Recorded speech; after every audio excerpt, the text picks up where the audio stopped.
Shalom, kembali lagi di sini bersama saya Susan Febrianti Ganda di podcast Celahan, Celoteh Anak Tuhan.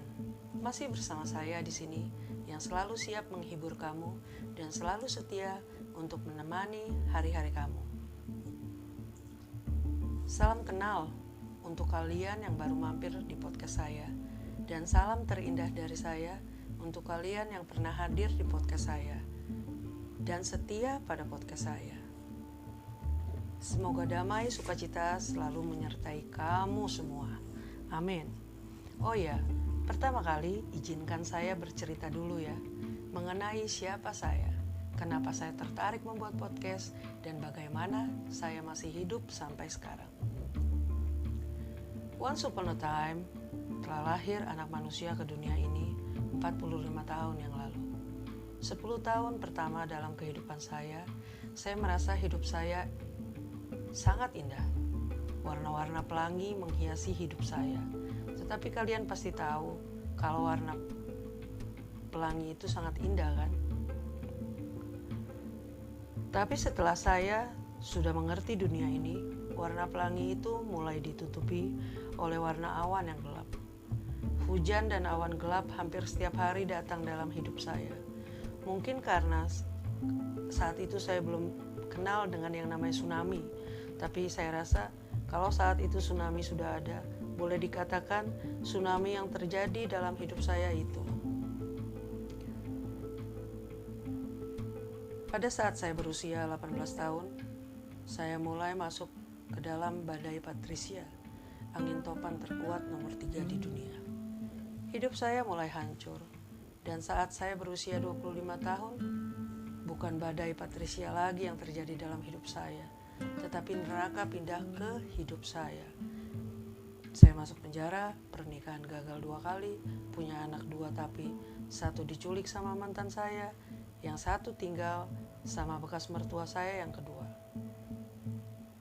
Benar-benar neraka saat itu. Dan saya merasakan saat itu neraka suka banget dengan hidup saya. Tapi pendewasaan saya pun dimulai pada saat I'm free from the jail. Sifat keras dan kasar pun bersemayam dalam diri saya.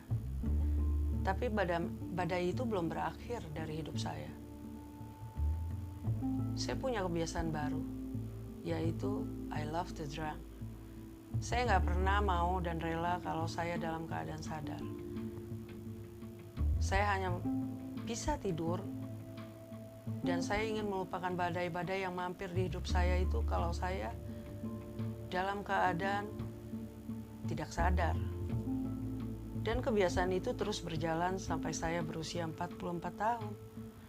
Mau tahu bagaimana saya lupa dari minuman itu dan segala jenis yang memabukkan itu? Tuhan Yesus datang dalam mimpi saya. Dan terus terang, walaupun dulu sempat terbersit pikiran saya pengen mati aja. Tapi pada dasarnya saya takut kematian. Karena saya sadar walaupun badai-badai itu bukan saya yang ciptakan. Saya masih pengen hidup untuk memperbaiki diri saya di hadapan Tuhan. Cuma saya gak ngerti caranya gimana. Apa benar semua dosa-dosa saya bisa dihapus dan dimaafkan sama Tuhan? Itu yang menghantui pikiran saya. Tapi ternyata Tuhan Yesus itu baik. Tuhan Yesus datang dalam mimpi saya dan memberitahukan saya kalau ini kesempatan terakhir saya. Saya ragu tadinya. Saya tetap tidak bergeming dengan mimpi itu. Tapi otak saya terus berpikir selama kurang lebih satu minggu sampai 1 bulan. Apa benar saya tidak akan punya kesempatan lagi dari Tuhan? Dan bagaimana saya harus memperbaiki diri saya? Apa bisa saya dan kekurangan serta masa lalu saya diperbaiki? Akhirnya setelah saya berpikir, saya pun menyerah pada Tuhan Yesus. Saya pun mau dibaptis dan saya mau setia sama Tuhan Yesus. Dan saat ini sudah tahun kedua saya menjadi umat Tuhan Yesus. Mau tahu apa yang terjadi dalam hidup saya saat ini? Hati saya damai. Saya bisa gak pikirin lagi tentang awal terjadinya badai itu. Saya bisa terima semuanya. Saya bisa berdamai dengan masa lalu saya. Ternyata saya tidak perlu melupakan masa lalu saya.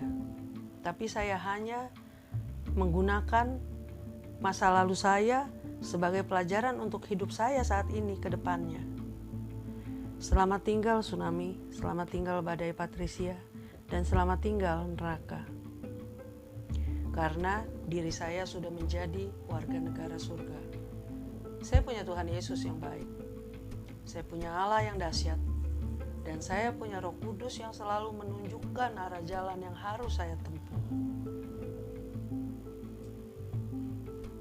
Oke, masih bersama saya di sini Susan Febrianti Ganda di podcast Celahan, Celoteh Anak Tuhan.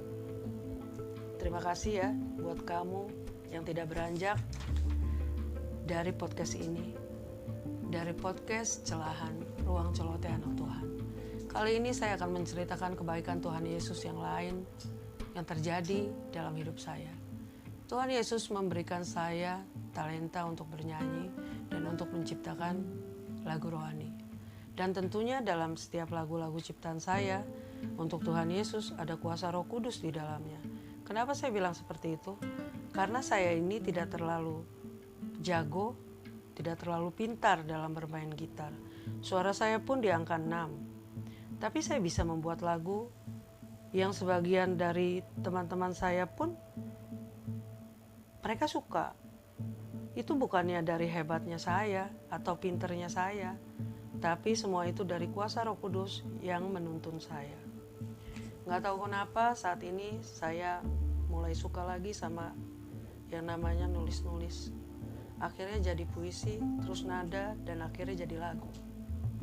Jujur, lagu-lagu yang saya buat bukan untuk kesombongan diri saya, tapi untuk ungkapan rasa terima kasih saya sama Tuhan Yesus, dan untuk menghibur hati teman-teman saya yang sedang ada masalah, ya untuk menyadarkan orang-orang kalau Tuhan Yesus itu baik, bukan cuma baik malah, tapi super baik.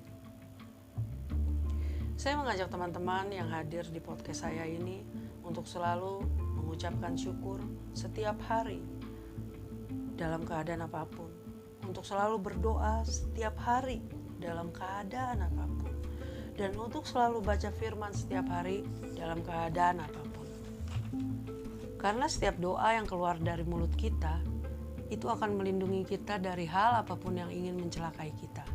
Dan setiap firman Tuhan yang kita baca itu untuk membentengi diri kita dari hal apapun yang ingin mencelakai kita. Nah, bagi teman-teman yang selama ini mungkin belum baca firman dan berdoa setiap hari, mulai hari ini saya mengajak kalian, yuk baca firman tiap hari, kita doa tiap hari. Dan saya mengajak kalian untuk membuat challenge 1 minggu ke depan. Saya mengajak teman-teman untuk setiap harinya mulai membaca firman 1 ayat di Perjanjian Baru dan Amsal dibaca setiap hari per tanggal. Dimulai dari tanggal yang kamu baca dari sekarang, dan kita lihat 1 minggu ke depan. Pasti ada yang berubah dari hidup kamu. Tapi selain kita baca firman, kita juga harus berdoa ya selama 7 hari ke depan. Karena kekuatan doa dan baca firman merupakan satu paket untuk kita anak-anak Tuhan. Setelah 7 hari ke depan, kita bertemu lagi di sini. Podcast Ruang Celahan, Ruang Celoteh Anak Tuhan. Tulis di kolom komentar apa yang sudah berubah dari hidup kamu ya selama 1 minggu itu. Oke, kiranya perkenalan kita hari ini cukup sampai di sini dulu ya. Jangan lupa challenge dari saya. Sampai ketemu lagi minggu depan di podcast Celahan Celoteh Anak Tuhan. Oh ya teman-teman, saya ingin memberikan firman kepada teman-teman mengenai kekuatan doa, mengenai harus baca firman, terus mengenai pernyataan Allah untuk membaca firman. Jadi gini loh, di dalam 2 Timotius 3 ayat 16-17 itu dikatakan segala firman Allah, tulisan yang diilhamkan Allah memang bermanfaat untuk mengajar, untuk menyatakan kesalahan, untuk memperbaiki kelakuan, dan untuk mendidik orang dalam kebenaran.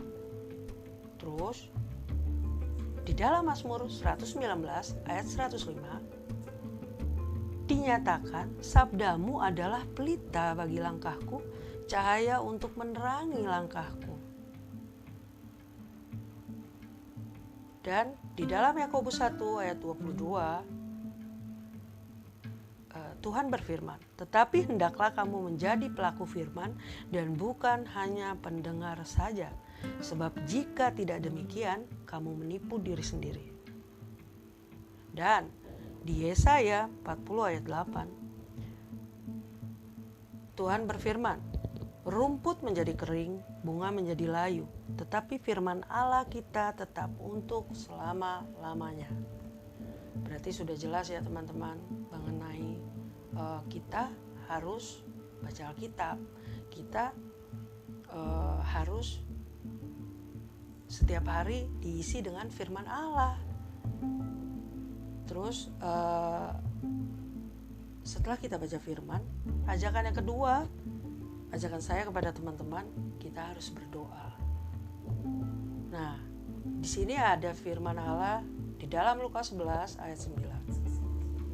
Oleh karena itu, aku berkata kepadamu, mintalah, maka akan diberikan kepadamu, carilah, maka kamu akan mendapat, ketoklah, maka pintu akan dibukakan bagimu. Dan pada Matius 21 ayat 22, doa apa saja yang kamu minta, dalam doa dengan penuh kepercayaan, kamu akan menerimanya. Jadi sudah jelas ya teman-teman, kalau memang ada firman Allah yang menyatakan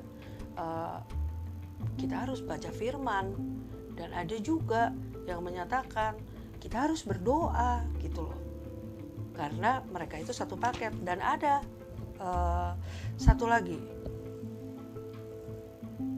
kekuatan doa di dalam Mazmur 107 ayat 28-30.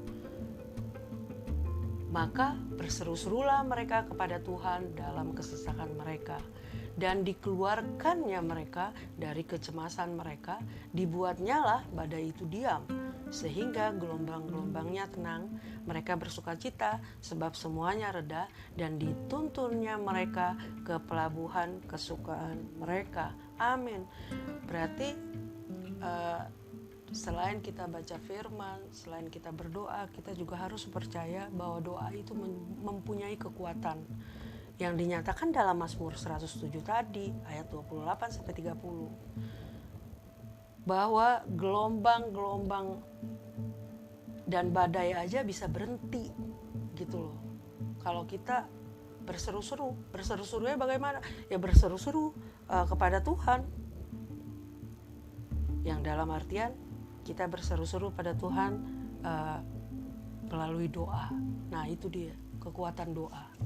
Dan saya percaya teman-teman bahwa tiada yang mustahil dalam kehidupan kita, dan bahwa kehidupan kita akan menjadi indah apabila kita menjalankan satu paket yang tadi saya sebutkan.